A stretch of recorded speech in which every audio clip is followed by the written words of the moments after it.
Oasis. I'm your host, Jeff Williams. We're here for another jam-packed, action-filled information overload for this 13th day of the month of June, 2019. Thanks for watching today. We really appreciate you tuning in. We are actually going to have another jam-packed episode as usual. A couple of things came up in the news lately that we're going to spend the rest of the hour discussing, and it's all about one topic, and this is actually not even a political topic, and it's something that impacts both Republicans and Democrats alike. And I guess we're going to start off, though, with our Prager University segment, which is semi-related to our topic of the day. So let's take a look about whether or not there is or is there life after this life. Here's Dennis Prager. Is there an afterlife? Life after this life ends? There probably isn't a human being who hasn't asked this question at one time or another. And here's the answer. If there is a God, there is an afterlife. It's that simple. And here's why. First, this life is filled with an immeasurable amount of injustice and suffering. The only way there can be some ultimate justice for victims of evil is if there is an afterlife. And the only way comfort is available to those who suffer unjustly, from painful disease and premature death to the death of a child, is if there is an afterlife. But such an afterlife exists only if there is a good and just God. A good and just God provides a way to compensate for all the unjust suffering in this world. Second, since God is not physical, the physical world is not the only reality. There is also a non-physical reality. And we humans have a part of us which, being non-physical, survives the death of our body. We call it the soul. But if there is no God, this physical life is all there is. So, no God, no soul, no afterlife. Now, of course, those who doubt God's existence have every reason to doubt an afterlife. But if you believe in a good God, then you have to believe there's an afterlife. If you say you believe in God but not in an afterlife, the God you believe in is not only not good, that God is cruel. That God made a world filled with unjust suffering and just left it at that. Now, some people who don't believe in an afterlife offer their own version of immortality. I once attended a funeral where the man officiating said, "While there is no afterlife, we do live on through our good works and in the memories of loved ones." That's what a lot of people who reject an afterlife want to believe. But the idea that human beings live on through their good works or through the memories of loved ones, which generally means a person's children or grandchildren, is simply meaningless. If people live on through their good works, then children who die don't live on. The number of good works most children are even capable of is minuscule. As for babies who die, well, babies can't engage in good works at all, so I guess they just don't live on. Anyway, the truth is that bad works usually live on longer than nearly any good works. In fact, if works make us immortal, Hitler, with all the evil he did, is far more immortal than the kindest people on earth. As for living on in the memories of our children, what do we say to those who have no children? Sorry, you don't live on. Moreover, living on in anyone's memory, as beautiful as that is not the same as immortality or an afterlife. As Woody Allen put it, I don't want to achieve immortality through my work. I want to achieve it through not dying. If there's no afterlife, we don't live on. Period. Let's be honest enough to acknowledge that. If there's no afterlife, none of us will ever again be with those we most love and who love us. If there's no afterlife, neither anyone murdered nor any murderer will ever receive ultimate justice. If there's no afterlife, this life, for the vast majority of people who ever lived and for those alive now, is a meaningless crapshoot. Finally, people always ask me, so what happens in the afterlife? To which I can only respond, I don't know. But I do know this: my belief in God and the afterlife keeps me sane. The thought that this life is all there is means that torturers get away with the horrors they have engaged in. It means that this life is random and pointless. And it means that I will never again see anyone I love. This would drive me mad. In fact, I don't see how it wouldn't drive anyone mad who cares about suffering and who loves anyone. So is there an afterlife? If there is a God, of course there is. I'm Dennis Prager. Thank you for... So as Dennis Prager talks about the afterlife, of course, that comes into the question about what happens after this life ends. And one of the biggest contributors to ending this life happens to be cancer. And that's what we're going to talk about today. Former Vice President Joe Biden was in Iowa this last week, and he made a pronouncement. And let's take a look at the pronouncement. You know, a lot of you understand that what loss is, and when loss occurs, you know that people come up to you and tell you, "I understand if you lose a husband, a wife, a son, a daughter, a family member," and lots of times you feel like saying, they say, "I know how you feel," and if they hadn't, you look at them, you know they mean well, but you say, "You have no idea how I feel." But when it happens to you, you know. That's why I've worked so hard in my career to make sure that I promise you, if I'm elected president, you're going to see the single most important thing that changes in America is we're going to cure cancer. You think but that's another issue.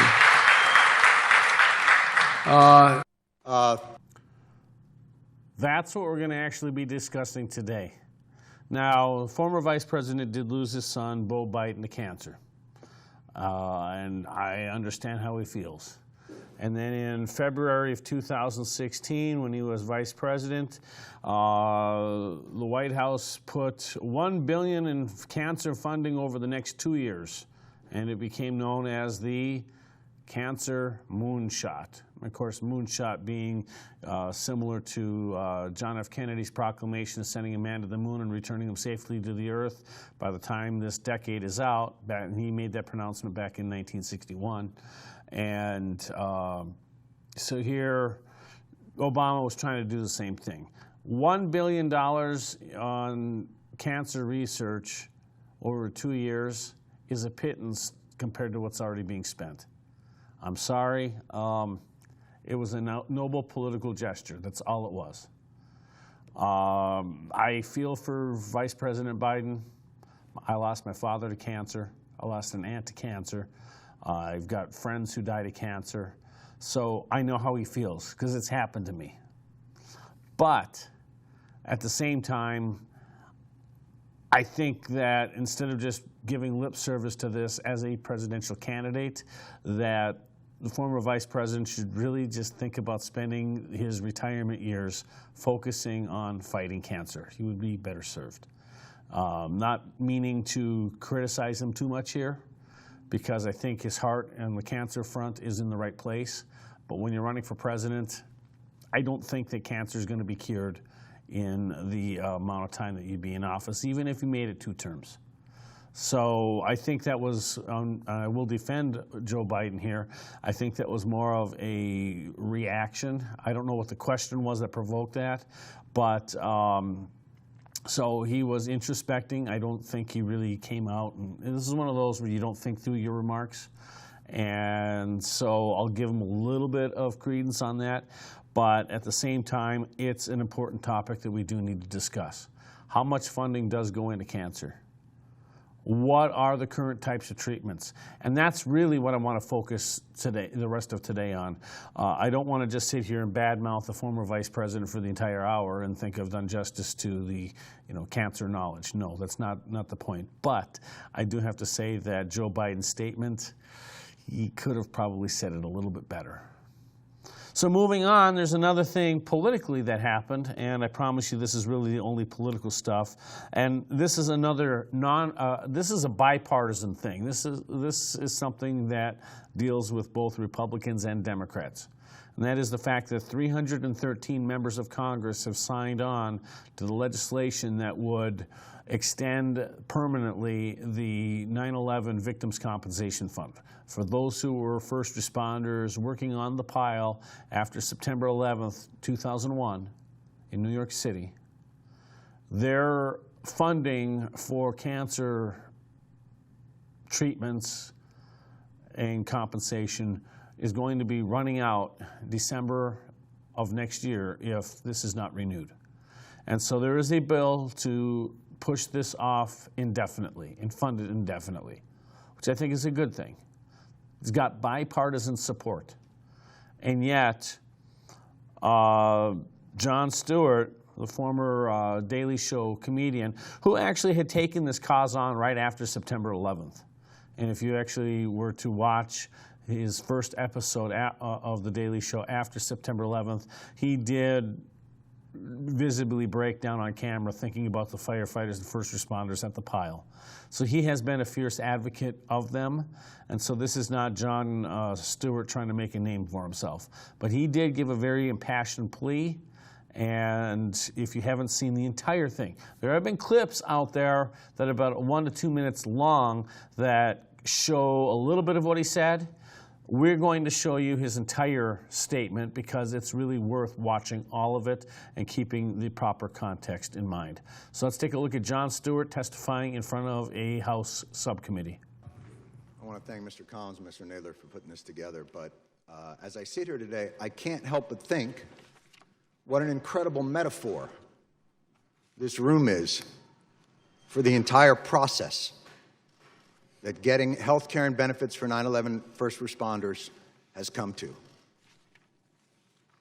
Behind me,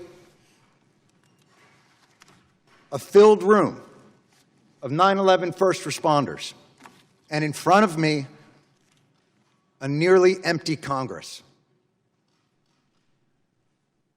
Sick and dying, they brought themselves down here to speak to no one. It's shameful. It's an embarrassment to the country, and it is a stain on this institution. And you should be ashamed of yourselves for those that aren't here, but you won't be. Because accountability doesn't appear to be something that occurs in this chamber. We don't want to be here. Lou doesn't want to be here. None of these people want to be here. But they are, and they're not here for themselves. They're here to continue fighting for what's right. Lou's going to go back for his 69th chemo. The great Ray Pfeiffer would come down here, his body riddled with cancer and pain, where he couldn't walk. And the disrespect shown to him and to the other lobbyists on this bill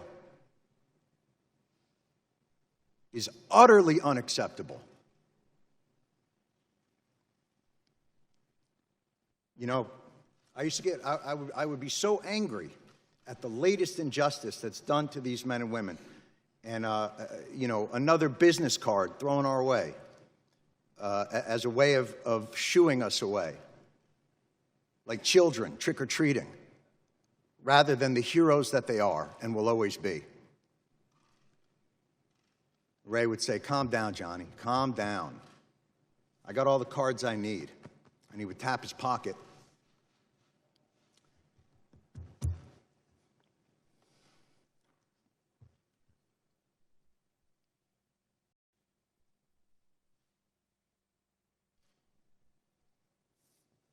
Where he kept the prayer cards of 343 firefighters.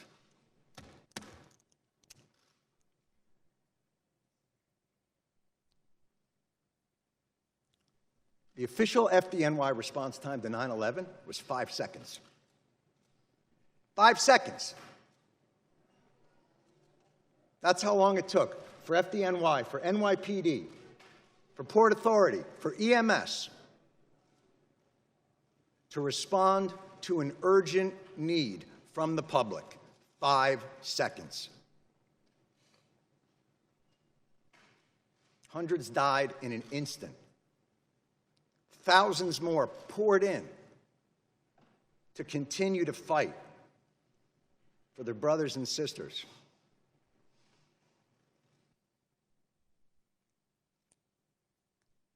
The breathing problem started almost immediately, and they were told they weren't sick, they were crazy. And then, as the illnesses got worse and things became more apparent, well, okay, you're sick, but it's not from the pile. And then, when the science became irrefutable, okay, it's the pile. But this is a New York issue. I don't know if we have the money. And I'm sorry if I sound angry and undiplomatic, but I'm angry. And you should be too, and they're all angry as well. And they have every justification to be that way. There is not a person here, there is not an empty chair on that stage that didn't tweet out, "Never forget the heroes of 9/11. Never forget their bravery. Never forget what they did, what they gave to this country." Well, here they are. And where are they? And it would be one thing if their callous indifference and rank hypocrisy were benign, but it's not. Your indifference costs these men and women their most valuable commodity: time.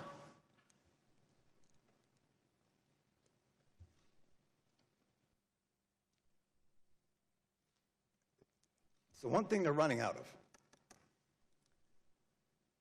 This should be flipped. This hearing should be flipped. These men and women should be up on that stage, and Congress should be down here answering their questions as to why this is so damn hard and takes so damn long. And why, no matter what they get, something's always pulled back, and they got to come back. Mr. Johnson, you made a point earlier, and it was one that we have heard over and over again in these halls, and I couldn't help but to answer to it, which was, you said, look, you guys are obviously heroes, and 9/11 was a big deal, but, we have a lot of stuff here to do. And, we got to make sure there's money for a variety of disasters, hurricanes and tornadoes. But this wasn't a hurricane. And this wasn't a tornado. And by the way, that's your job anyway. We can't fund these programs. You can. Setting aside that no American in this country should face financial ruin because of a health issue. Certainly 9/11 first responders shouldn't have to decide whether to live or to have a place to live. And the idea that you can only give them 5 more years of the VCF because you're not quite sure what's going to happen 5 years from now, well, I can tell you, I'm pretty sure what's going to happen 5 years from now. More of these men and women are going to get sick, and they are going to die. And I am awfully tired of hearing that it's a 9/11 New York issue. Al-Qaeda didn't shout death to Tribeca.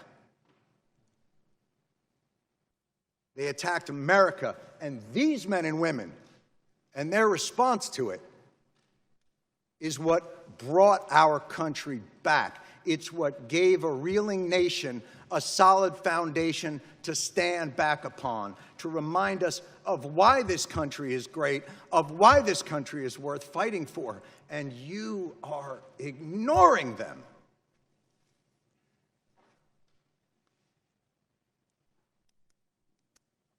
And you can end it tomorrow.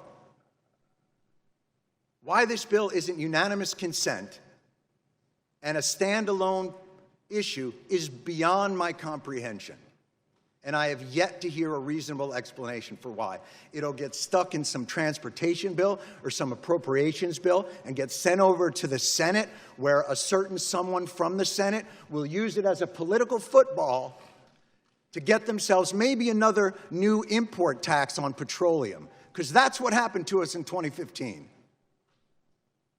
And we won't allow it to happen again.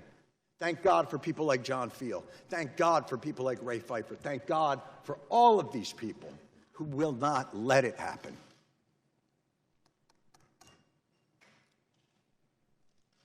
They responded in 5 seconds. They did their jobs with courage, grace, tenacity, humility.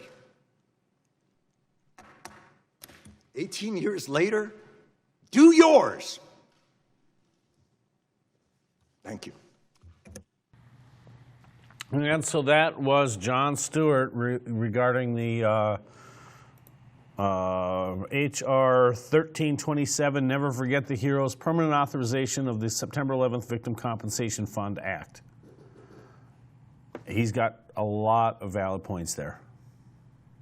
And I actually am not a big Jon Stewart fan as far as his former TV show on Comedy Central. I was never a fan of The Daily Show. Didn't exactly like his politics. But in this case, Jon Stewart and I are 100% in agreement. I wholeheartedly agree with Jon Stewart here. I have been following this case over the last few years on the James Zapruder Act and everything surrounding the 9/11, and I've actually done shows on this in the past. One of the things, and I brought this out on a previous show, is after 9/11, and I was still in the Air Force Reserve, I actually made a phone call to my colleagues over at the headquarters of Air Force Reserve Command, and I volunteered to go to New York if they needed anybody to help work on that pile. Yes, I said I'm available to go. Feel free to send me. I want to go, in fact. They told me, no, you're on the hook for pre-planned deployment anyway, which I knew I was. So we don't need you over there now, and just focus on your deployment. So I was told, no, we don't need you, you're not going. But I answered the call. And the thing is, that could just as well have been me dealing with the cancer from 9/11, working on the pile.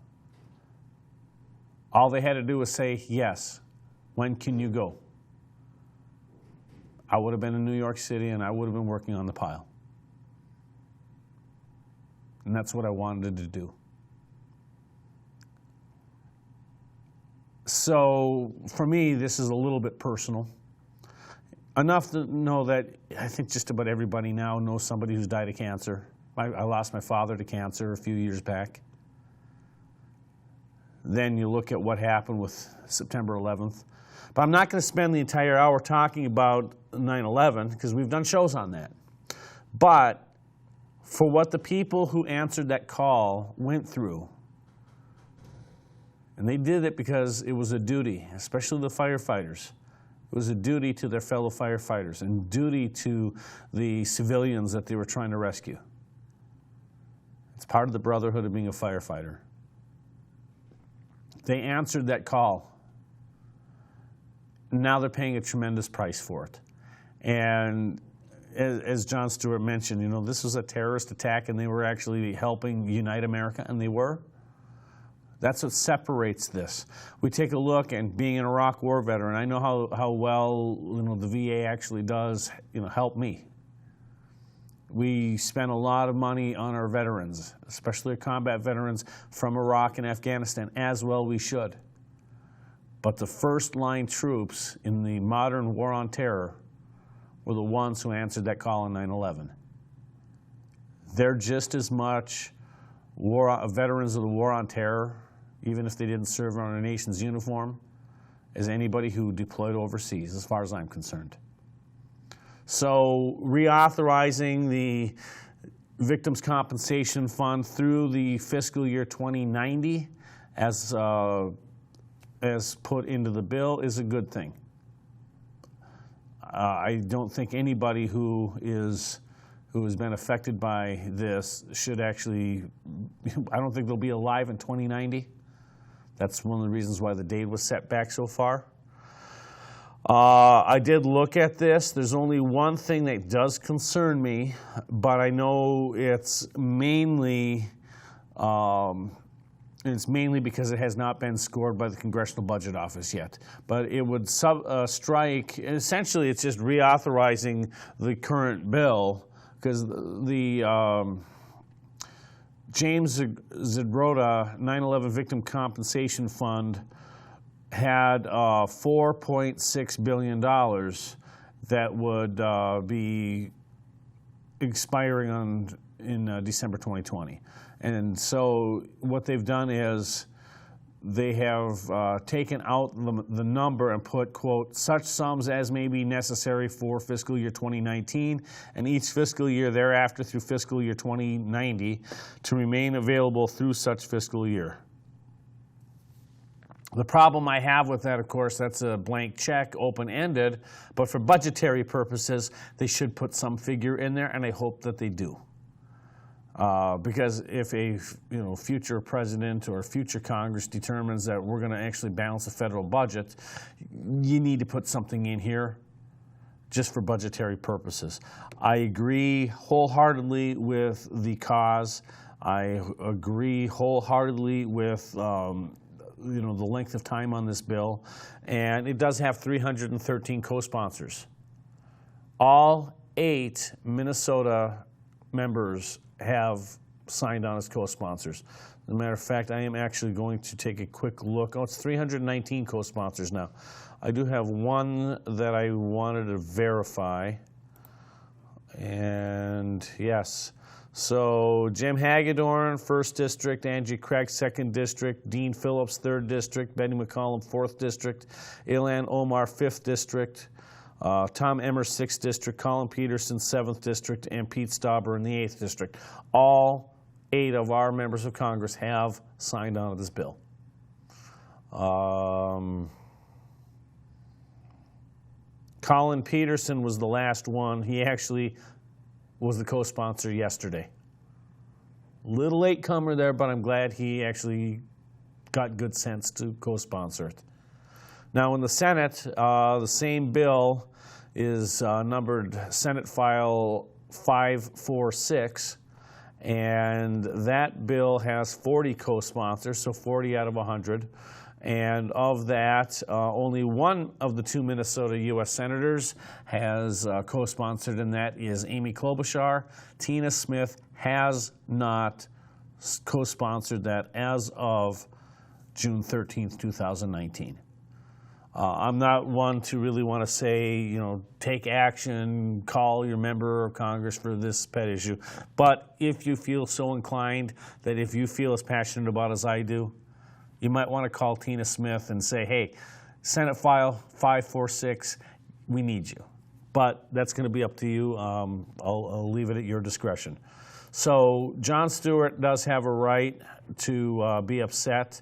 And as far as Congress not being there, his big thing was at that particular hearing there were a lot of empty seats. That was in front of a subcommittee. That was not in front of the entire U.S. House of Representatives. Just want to make sure we get that clear. So that also, taking the 9/11 Victims Compensation Fund aside, that does beg the question: what is the state of cancer care in America? And again, we're talking the first responders there, but people with cancer. I know people who've had cancer. I know survivors of cancer. I know people who lost their lives with cancer. What is the state of cancer care in America? Well, we dug in and we actually went to find the answer. So let's take a look.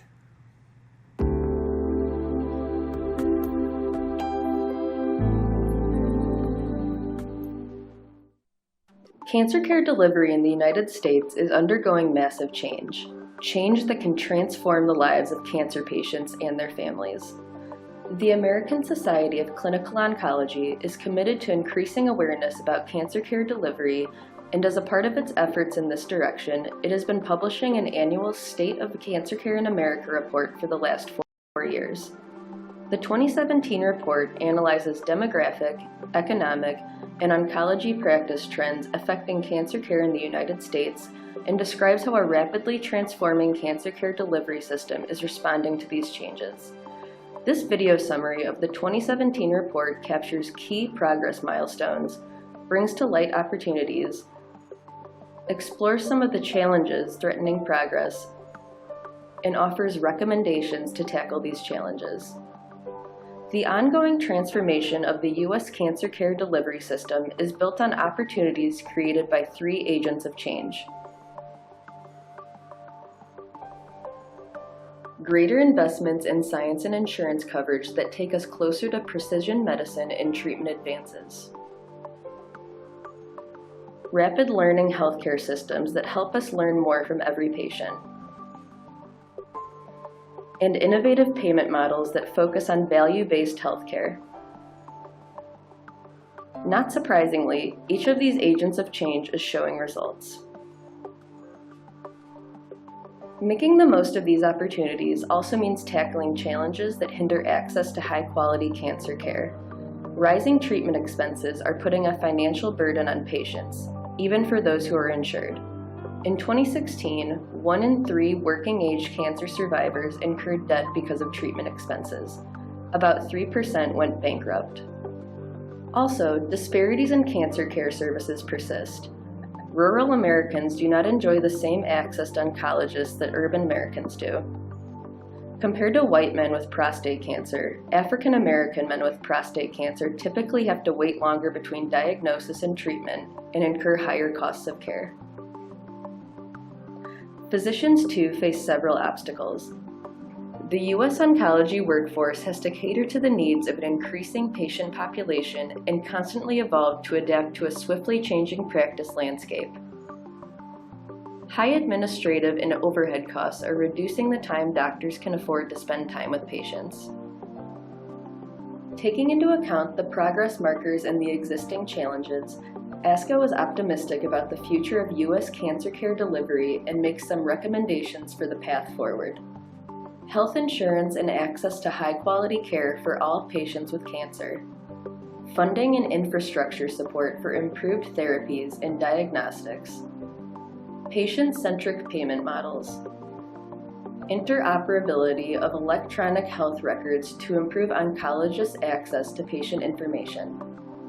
And lower administrative burden for policymakers and payers. With the collaboration of all stakeholders in the cancer community, ASCO remains dedicated to supporting policymaking that strengthens and transforms cancer care delivery in the United States.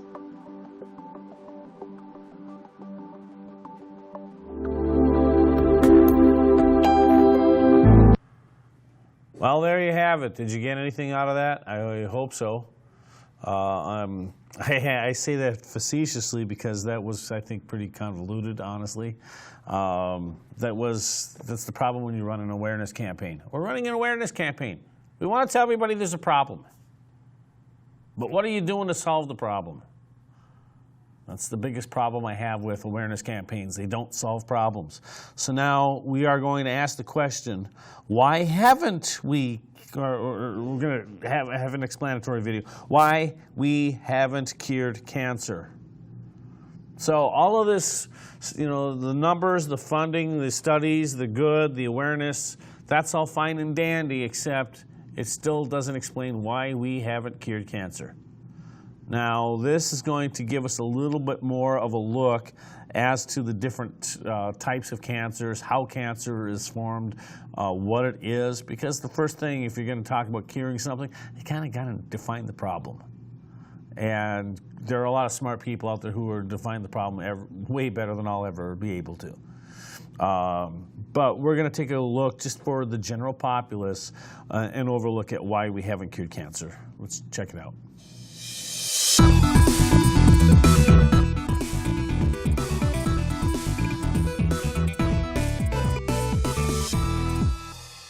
According to the American Cancer Society, between 1/3 and 1/2 of the people in the United States will develop some form of cancer in their lifetimes. So scientists, doctors, and the many organizations that fund their research are what you would call motivated to find a cure. But they haven't found one, if you hadn't heard. Plenty of drugs and treatments have been tested, but they often don't seem to work. One person can take a cancer drug and get better, but another person with the same type of cancer can take the same drug and not get better. So after billions of dollars and decades of research, why haven't we cured cancer? Well, the better question is, why do we keep talking about the cure for cancer? If every tumor worked the same, we would probably by now have that magic bullet that we need. The trouble is, cancers may look the same on the outside, but each one develops differently in their own way and can originate in any type of tissue. So we haven't found a cure for cancer because it's not a single disease. If we're gonna beat them, we're gonna have to take on all of the cancers, one at a time. So the challenges start with the basics here. First, we gotta figure out what cancer actually is. We tend to think of cancer as one thing because we have one word for it, but the word cancer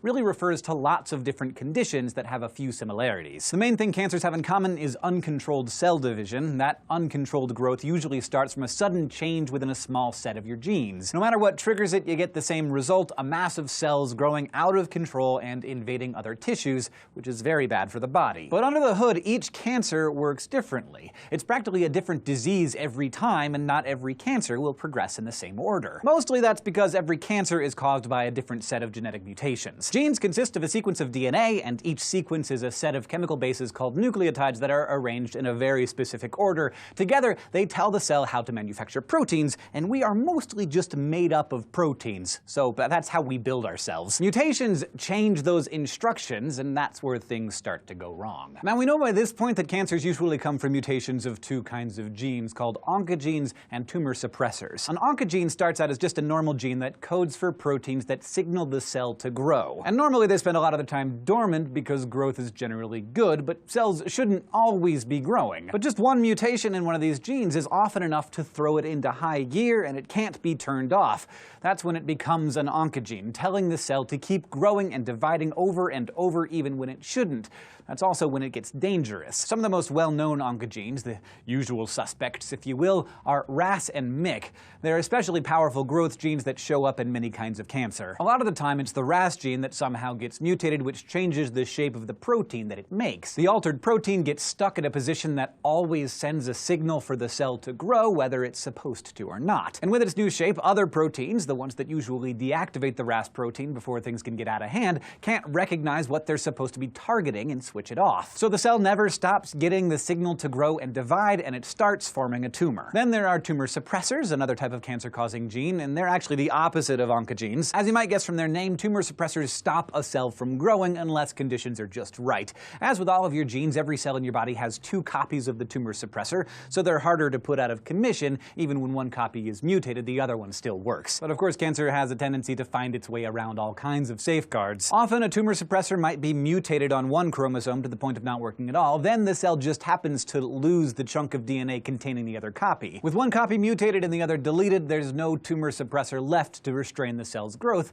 and those mutations can happen in any number of ways. With so many possible combinations, we can't just create a drug to keep tumor suppressors from mutating, which is where things start to get even more complicated. Because just one mutated gene isn't usually enough to cause cancer. It really takes at least 5 or 6 genetic changes before a normal human cell can become truly cancerous. Then, as tumors get bigger, more and more genes tend to mutate. Some of those mutations make the cancer nastier and more aggressive. How quickly this happens varies a lot, with different rates being associated with certain kinds of cancer. But there can be thousands of possible combinations of mutations going on in a cell, which is partly why a drug might not work for some patients, even if it's proven effective for that type of cancer. So every single tumor will follow a different genetic path, which makes it hard for doctors and drug makers to know what to target. So how do you kill a tumor cell when you don't know which of the potentially dozens of problematic genes are making it grow? The most obvious way to treat a tumor is to get a knife and cut it out of the body. That's called resecting it, but it's not always possible, and even when it is, sometimes they grow back. So typically you go to plan B. Use a blunt instrument to smash the cancer and hope for the best. For a long time, the best cancer therapy we've had is to send in a treatment so toxic it attacks all rapidly dividing cells in the human body instead of just the cancer. Those treatments are chemotherapy and radiation. The kind of radiation that's useful in cancer treatment is ionizing radiation, the kind whose energy can ionize atoms and the kind that most people mean when they talk about radiation. And it works simply because it can tear DNA to shreds. Once the cancer cell's DNA is mangled beyond recognition, it can no longer make copies and divide. But of course it damages the DNA of nearby healthy cells too, so doctors try and aim it right at the tumor to expose as little healthy tissue to the radiation as possible. And then there's the group of drugs that we refer to collectively as chemotherapy. These drugs work in a few different ways, but because they circulate through the bloodstream, they tend to affect the whole body. Some types of chemo imitate one of the building blocks of DNA so that cells try to incorporate them into their chromosomes without realizing they're useless. Other kinds target the cell's cytoskeleton, its internal framework, so that it can't pull itself apart when it divides. These kinds of chemo can stop cancer cells from dividing, but again, there are lots of healthy cells in your body that need to divide as well. Hair follicles need to go on producing hair, and the lining of your gut needs to constantly renew itself against harsh stomach acids.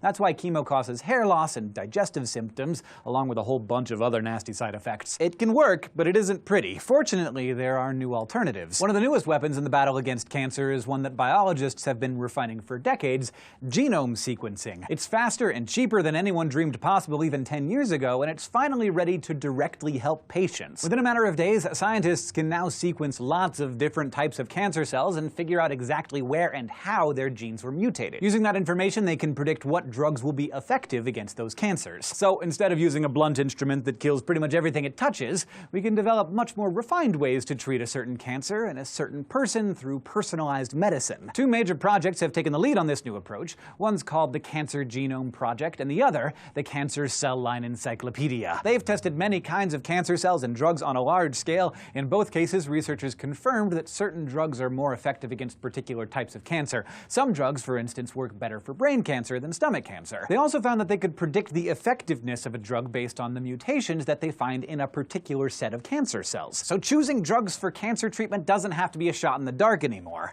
at least in theory. There is a serious problem, though. One study compared the results of the Cancer Genome Project and the Cancer Cell Line Encyclopedia and found that they came to different conclusions alarmingly often. When the two different groups of researchers treated the same cancer cells with the same drugs in a lab, they got different results. Even though the cells they used were more or less identical, they would sometimes respond differently to the exact same drugs. And even when the two projects agreed that a drug could treat a certain type of cancer, they disagreed about what dose was needed to be effective. So we won't be able to count on personalized medicine to work until scientists come up with more effective ways to test these drugs and figure out how to use them in people. So there are still some glitches to work out, but it's probably the most promising lead we have in the fight against cancer. So it's true, we haven't found one cure for cancer yet, but that's kind of a question wrongly asked. There is no cancer to cure. There are lots of cancers we need to cure. Advances in things like DNA sequencing mean that even though there are as many cancers as there are cancer patients, soon there may be as many cancer treatments as there are cancers. And that's pretty good news. Thank you for watching this SciShow Infusion. I hope it was educational for you. It was made possible by our... And that is the reason why we haven't cured cancer, because there's a lot of cancers that we need to cure. So we need more than just a cancer moonshot from the previous administration. We need a lot more than that. And so where do we go from here? Where do we start? Now, obviously, there's places and groups and organizations and people that have started. As we know that there are a lot of cancers, we know that there are different types of cancer treatments. And so we're going to just take a quick look at a short on some of those different treatments.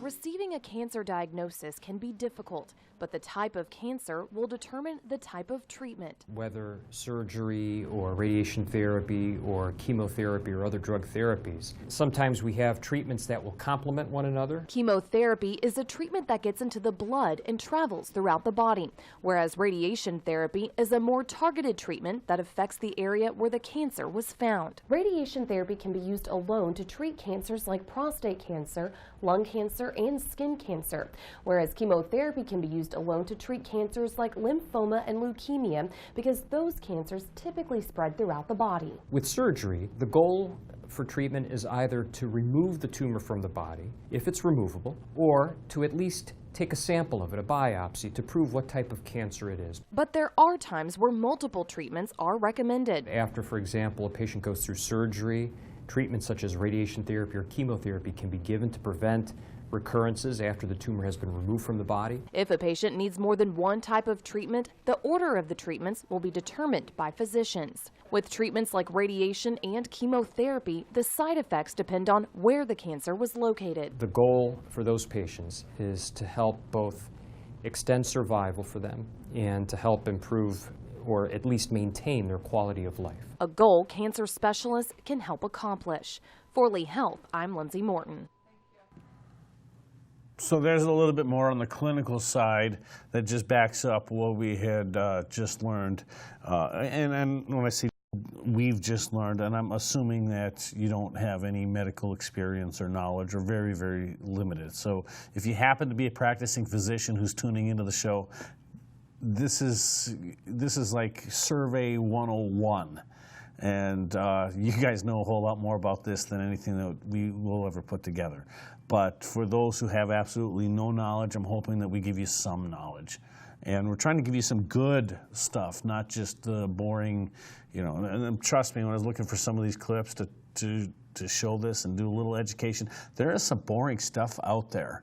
And I'm trying to stay away from, you know, putting you to sleep. Even though I know you might be enjoying, you know, getting ready for nap time or bedtime, the fact is, I want you to stay awake and learn some of this stuff with me. And so you've seen a little bit on the clinical side now. We are going to take a look right now a little bit more in the time we've got left at some more of the facts. The facts about cancer and cancer treatments, as far as we're going to do a little bit on statistics here. And this is not going to be a boring yawner here. So let's take a look at cancer. Do you know? Did you know? Video series, Cancer Statistics by the National Cancer Institute. Did you know cancer statistics guide researchers towards new ways of preventing, diagnosing, and treating cancer? Statistics is the science of collecting a large amount of numbers or data and using them to tell a story. At the National Cancer Institute, the Surveillance, Epidemiology, and End Results, or SEER program, uses statistics to tell us what is happening with cancer in the United States. Let's take a look at some of the statistics on a SEER stat fact sheet. 5-year relative survival is the percentage of patients who have not died from their cancer 5 years or more after being diagnosed. If the percent surviving 5 years is 66, this means that out of every 100 people who were diagnosed with this cancer, 66 have not died from their cancer in the 5 years since diagnosis. You can also see how many people were diagnosed in a specific year as the total number of new cases or as the number of new cancer cases per 100,000 people. The number of new cases per 100,000 people is called an incidence rate. Looking at the number of new cases per 100,000 people allows researchers to compare cancer rates over different years, even as the U.S. population changes. What if you want to know how many people are currently living with cancer in the U.S.? For this, we use a statistic called prevalence. Prevalence is slightly different from incidence because it measures both new and old cases rather than just the new cases.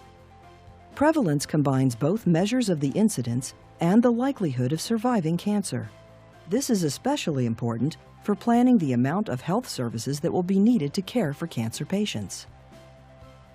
The number of people who die from cancer in a year can be shown as the total number of deaths, or as the number of deaths due to cancer per 100,000 people. The number of deaths due to cancer is called a mortality rate. Data from new cases and deaths can also be looked at by age, race, or ethnicity, and male or female. This helps researchers figure out who might be at higher risk or who should be screened for a particular type of cancer. Because surveillance statistics are based on large groups of people, they cannot be used to predict exactly what will happen in an individual patient. However, gathering these data over time can show trends in new cases, deaths, and survival. This shows where more research is needed. You may be wondering where all of the data come from. Local hospitals and clinics report the data to cancer registries, which then gather the information and send it to SEER. SEER combines the data to calculate cancer statistics that represent the U.S. population. SEER has many resources to help you find and understand cancer statistics. NCI map stories show cancer-related data through the use of U.S. maps. To see the maps, visit gis.cancer.gov/mapstory. Printable stat fact sheets summarize the latest cancer statistics for common cancer types and link to more information about risk factors, treatment, and clinical trials. The annual report to the nation provides an update on cancer statistics in the United States. For more information on statistics and additional resources, visit seer.cancer.gov. And as I was going on to seer.cancer.gov, then the video ended. So we're going to actually just take a quick look at some of the cancer facts. We're not going to spend a lot of time on this, but the National Cancer Institute came out with the number of new cases and deaths by sex in the United States for 2019. So this is probably 2018 information. Just a quick overview that there were 1,762,450 cases of all types of cancer. 870,970 are male, 891,480 are female. So cancer is affecting the population equally between male and female. It's not discriminating, you know, in favor of one or another, any great disparity. The largest single types of cancer is the digestive system, with 328,000 of that 1.7 million cases. 186,000 in men and 142,000 in women. Respiratory system is 246,000 new cases. Bones and joints, 3,500. Soft tissue, 12,750. Skin cancers, 104,350. Breast cancer, 271,000. I'm going to repeat that again, 271,000 cases of breast cancer. It's actually pretty low when you compare it to the digestive system and some of the other types of cancer. Genital system, 295,000 cases, with prostate cancer comprising the majority of them at 174,650. Urinary system, 158,220. Eye cancer, 3,360. Brain and other nervous system, 23,820. Endocrine system, mainly thyroid, 54,740. Lymphoma, 82,310. Myeloma, 32,110. Leukemia, 61,780. And then there are other and unspecified primary sites, 31,480. So that is the incident, the newest incidence on the cancer facts and figures. Now, if you take a look at the budget, the National Cancer Institute for fiscal year 2017, the most recent data that I have available, shows that they had a budget of $5.6 billion. This is just the National Cancer Society, National Cancer Institute. $5.6 billion. This does not include individual cancer centers. This does not include other types of research, other organizations. So there is a lot of money already out there in the cancer research area. For the NIH, or the NIC, National Cancer Institute, out of that $5.6 billion,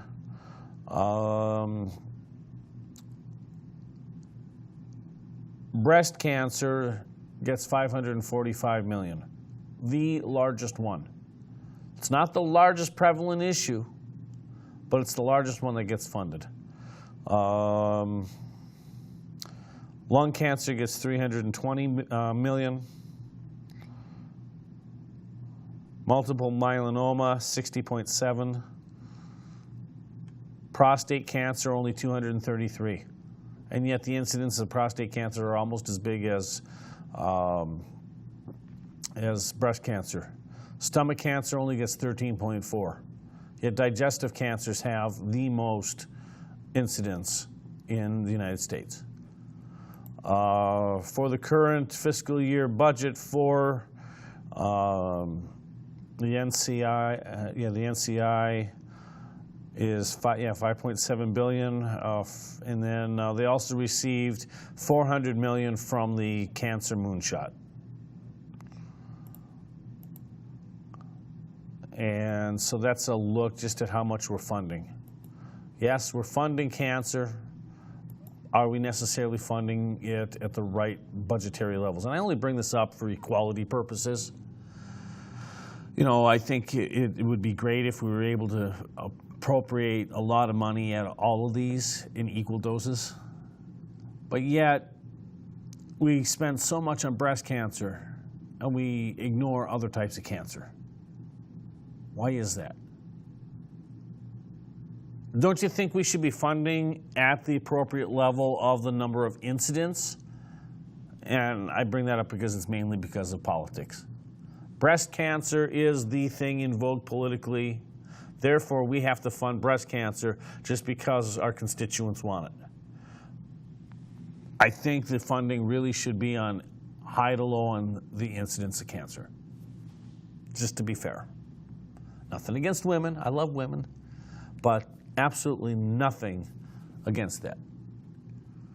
I just think we need to have some more equity. But again, there's a lot of stuff going on the cancer front. However, there's one thing to watch for, and that is the amount of money that is actually being spent by and raised by nonprofit organizations. There are fraudsters out there. Children's Cancer Fund of America and the Breast Cancer Society, they've entered into a settlement agreement. This is a few years back. Federal Trade Commission had cancer charity scammed $187 million from consumers. You got to watch it.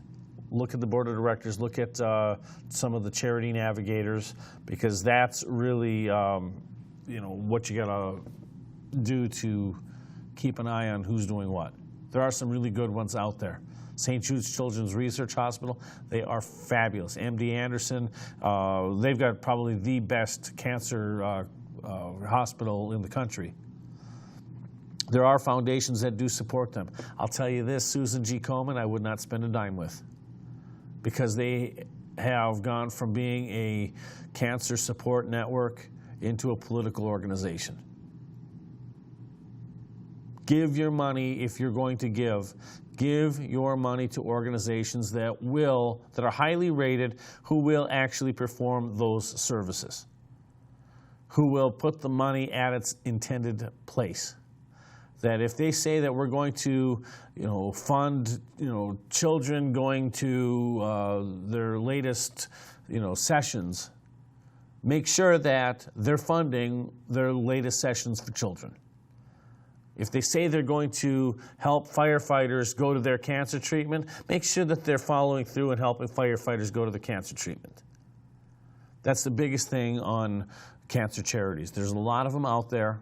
Just do your due diligence. There's some good ones, but there's some bad ones. This is a very important issue, and cancer does not discriminate amongst men and women, as we've seen. It does not discriminate against veterans or first responders versus the civilian populace. It does not discriminate against Republicans or Democrats.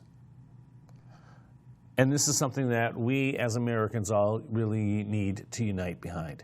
For Dallas Pearson, our producer, I'm your host, Jeff Williams. You are watching North Star Oasis. Thanks for watching. We will see you next week.